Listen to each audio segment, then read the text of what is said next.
Halo Sobat Desain, balik lagi di channel gue Henry GVD. Kali ini kita akan lanjut nge-review lagi nih. Di sini ada yang namanya manhwa ya, berjudul Magic Emperor yang chapter 484, yang dimana nanti kita akan masih melihat perdebatan atau apa sih namanya? Iya, perdebatan antara Jongvan nih yang sedang gue gambar, dan si Sanji atau si Gusantong alias anak angkatnya dari Jongvan yang sedang benar-benar menahan amarah sepertinya ya, karena rahasia dari masa lalu dia terungkap, masalah yang dulu ya, karena si Topengnya adalah gitu ya, si Topeng membuat sebuah, gara-gara dia juga kebongkar guys, dia mungkin juga keceplosan dipancing-pancing sama si Jongvan. Seru banget ya, maksudnya serunya padahal belum bertarung aja udah serunya karena sama-sama pinter guys. Jadi di sisi lain si Jongvan ini emang ahli siasat, maksudnya licik, cerdas, lalu musuhnya ini pun juga mengimbangi. Jadi serunya tuh di situ, saling adu argumen, yang dimana si Jongvan mau si Topeng atau Raja Hantu ini ya, atau si Jiwa ini kita panggil si Jiwa ya, karena kekuatannya kan teknik jiwa. Nah si Jiwa ini yang Topeng itu menceritakan gimana caranya nih ya, gimana caranya biar si Gusantong ini berbalik arah melawan Jongvan lagi. Tapi ternyata malah si Jongvan memanfaatkan keadaan, mengungkapkan masa lalu dari si Gusantong yang dulu sampai bisa kenapa dia tunduk sama kekaisaran, ya kan, harus bukan tunduk sih, kalah lah ya untuk menepati janji-janjinya. Apalagi ini membahas tentang ayah angkatnya di masa lalunya si Gusantong. Di sini pun dia gedek lah ya, pasti kelihatan ya. Jadi bakal kuungkap nih rahasia yang dulu kenapa si Gusantong sampai terkena perangkap dari kekaisaran, dan ternyata semuanya itu sudah mulai direncanakan guys semuanya.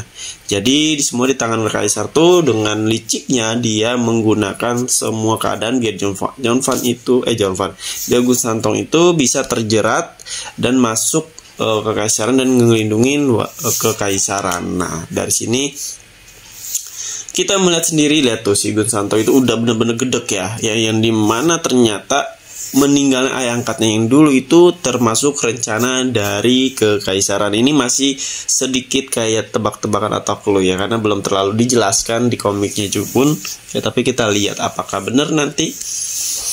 Nah, karena di sebelum-sebelumnya si Jiwa ini heran ya, kenapa sih seorang Gusantong itu bisa tunduk sama Jongvan yang sebenarnya Kaisar sudah memberikan arahan buat ngebunuh si Jongvan, tapi di sini malah Gusantong ngelindungin. Nah, baru tahu tuh, baru bongkar ya, bahwa Gusantong itu adalah anak angkat dari Jongvan. Nah, seru banget nih pastinya nih guys ya. Apalagi di sini Jongvan sudah makin kayak dipercaya lah ya. Karena mulutnya itu membuat si Gusantong itu makin percaya sama Jongvan, bahwa ternyata si Jongvan ini emang tulus sama si Gusantong. Padahal sama aja ya, cuman bedanya kalau si Jongvan nggak mungkin pakai cara yang cara yang terlalu keji, tapi pakai dia sendiri, dia tuh kayak pakai tangan sendiri kalau dari posisi MC-nya ya, tapi kita nggak tahu. Nah ini yang gue gambar, kalian bisa lihat sendiri. Ini setelah dia menyerap beberapa jiwa naga. Di sini juga dia sudah menyerap ya, sudah menyerap. Nah berarti dia bakalan bisa menggunakan kemampuan dari si naga yang kemarin itu diserap. Kalau kalian lihat sendiri ya, dia akhirnya nanti kayaknya dia bisa menggunakan tubuh berliannya nih ya. Berarti dia bisa ngelawan si gurunya si Gusantong yang baru tuh ya, yang kekuatannya emang di atas si Jongvan. Tapi di sini Jongvan juga, kelemahan Jongvan paling bisanya disegel ya guys ya, karena emang susah buat dibunuh, apalagi dia sudah memiliki beberapa jiwa naga yang di dalam tubuhnya, tinggal satu jiwa lagi kalau nggak salah. Nah di sini nanti kita masih melihat sebuah pertarungan ya. Setelah perdebatan mungkin pertarungan, apalagi Gusantong ini udah mulai memanas nih ya, bisa-bisa babak belur si teknik jiwa itu. Nah si Gusantong ini kekuatannya juga udah bukan kekuatan di masa lalu, yang dimana dia kalah melawan si Jiwa ini. Bukan kalah ya, iya kayak kalah dengan liciknya ya.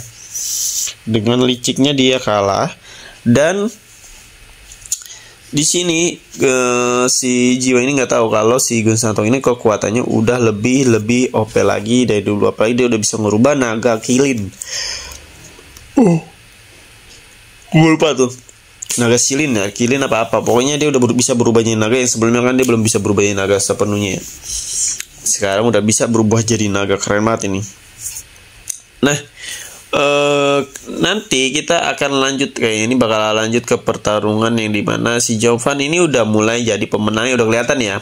Klan lo ada pemenang dari pertarungan melawan gerbang kekaisaran. Nah, kaisar ini masih kayak tenang-tenang aja nih. Dia nggak tahu kalau ternyata beberapa jiwa dari kekaisaran kekaisaran dari naga kaisaran sudah ada di tubuh Jovan. Nah, berarti lawan-lawannya yang lain itu nggak ada yang susah nih guys ya.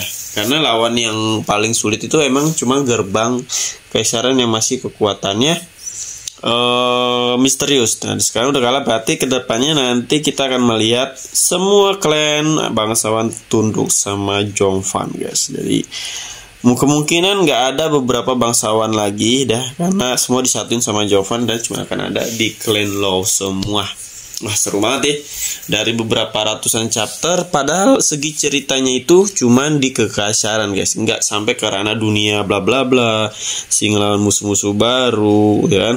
Belum kekaisaran tetangga, maksudnya belum ngelawan kekaisaran tetangga, tapi di sini kita masih kayak perdebatan politik, jadi makin seru aja gitu, nggak ngebosenin emang meskipun ada ya. Malah lebih tertantang pas dia adu-aduan licik guys. Tapi seru sih, tapi seru. Oke, nah di sini udah mulai jadi, gue nggambarnya lihat sendiri ya. Jadi kalau kalian mau mau belajar tentang ilustrator, ilustrasi desain lainnya, bisa langsung ke playlist YouTube gue. Di situ semuanya udah gue urut ya, lengkap sih. Jadi kalian nggak usah pusing-pusing lagi. Oke, kita sisa tinggal background aja sini yang belum gue belum gue buat. Aduh, gatel banget mata. Oke guys, kalau kalian ada mau request film atau komik, manhwa, anime, silahkan. Nanti gue coba bikinin versi gue sendiri seperti ini sih ya. Gue gambar-gambar. Wah, telinganya gue lupa lagi warnanya, ampun. Nggak apa-apa lah, yang penting kalian tahu itu telinga. Telinganya jadi kayak iblis ya. Nggak apa-apa. Di sini udah hampir jadi sih, backgroundnya udah hampir. Jadi kita bikin kayak sedikit hiasan ya, hiasan bola-bola. Soalnya ini masih kayak siang kali. Ya ini suasananya lagi siang. Kita duplikat aja di sini. Oke, cukup seperti ini aja. Di sini kita lihat.